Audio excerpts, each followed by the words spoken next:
Amalapuram parliamentary constituency శ్రీమతి భూసుమ రమణమ్మ గారిని ఈరోజు ప్రకటించడం జరిగింది. అలాగే పల్లా నవరత్నం గారు అనకాపల్లి, మాడుగుల నాగశంకర్ బాపట్ల, అదేవిధంగా దారిలో ఉన్నారు వాండ్రాసి నాగ సత్యనారాయణ విశాఖపట్నం, రామాంజనేయులు హిందూపూర్. ఇలా 5గురిని మొదటి జాబితాలో పార్లమెంట్ స్థానాలకి ప్రకటించడం జరుగుతుంది.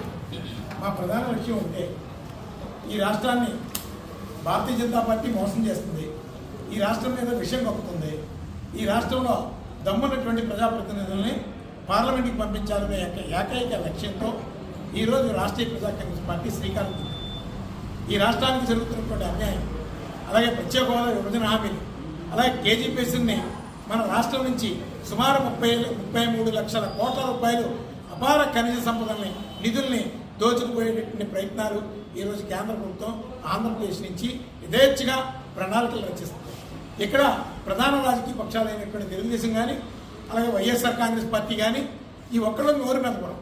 ఎందుకంటే నరేంద్ర మోడీ అంటే భయం, వీళ్ళ కేసుల నుంచి వీళ్ళు కాపాడుకోవడం ప్రధాన లక్ష్యం.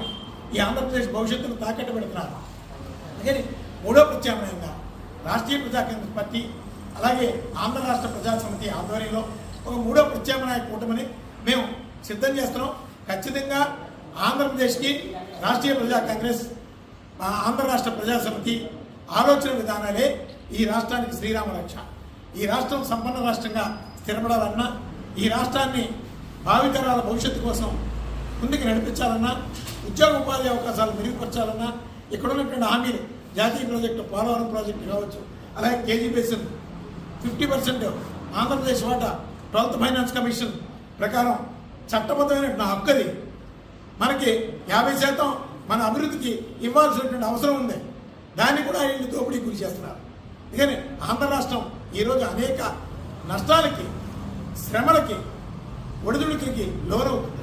ఇక్కడి నుంచి నాయకుడు కావాలి, దమ్మున్నటువంటి నాయకుడు కావాలి. అది రాష్ట్రీయ ప్రజా కాంగ్రెస్ పార్టీ, ఆంధ్ర రాష్ట్ర ప్రజా సమితి, ఈ 2 పార్టీలకే సాధ్యం. అలాగే యువతని, అలాగే ఉద్యమ భావాలు ఉన్నటువంటి వాళ్ళని ఆనాడు జయాంధ్ర ఉద్యమ స్ఫూర్తితో ఈరోజు మరో జయాంధ్ర ఉద్యమం లాంటి సేవాంధ్ర జయాంధ్ర అనే ఒక స్లోగన్తో ఆంధ్ర రాష్ట్రంలో నలుమూలల నుంచి కూడా ఒక ఆసక్తి కలిగినటువంటి వ్యక్తుల్ని పార్లమెంటరీ స్థానాలకి 25 స్థానాలకి పోటీ చేయించడానికి ఈరోజు రాష్ట్రీయ ప్రజా కాంగ్రెస్ పార్టీ, అలాగే మా కూటమిలో ప్రధాన భాగస్వాములు అయినటువంటి ఆంధ్ర రాష్ట్ర ప్రజా సమితి సిద్ధంగా ఉన్నాం. అలాగే పార్లమెంటు ప్రకటన జరిగిన మరుక్షణం అసెంబ్లీని కూడా ప్రకటిస్తాం.